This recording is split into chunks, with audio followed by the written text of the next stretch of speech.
আমরা কয়েকজন ফ্রেন্ডরা মিলে ওয়ান ডিশ পার্টির একটা আয়োজন করলাম। এর মধ্যে যে যা ভালো রান্না করতে পারে সে তাই রান্না করে বাসা থেকে নিয়ে আসবে, এমনটা কথা ছিল।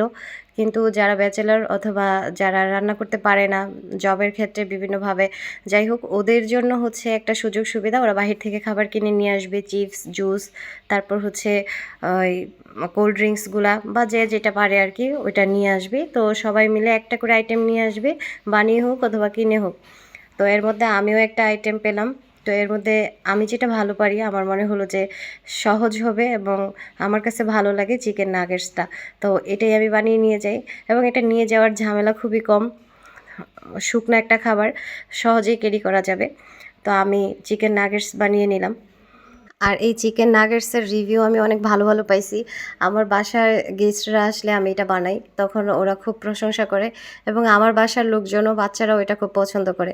তো যার কারণে আমার কাছে সহজে মনে হয়েছিল এবং খুব ভালো মনে হচ্ছিল যে এই আইটেমটাই না আমার একমাত্র হইতে পারে ওয়ান ডিশের মধ্যে থাকার উপযুক্ত।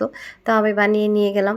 তো কালারটা অসাধারণ এসেছিল, কিন্তু ঠান্ডা হওয়ার পর কালারটা একটু ফ্যাকাশে হয়ে গিয়েছিল আর মুচমুচেটাও কমে গিয়েছিল, কিন্তু তারপর আলহামদুলিল্লাহ ভালোই ছিল।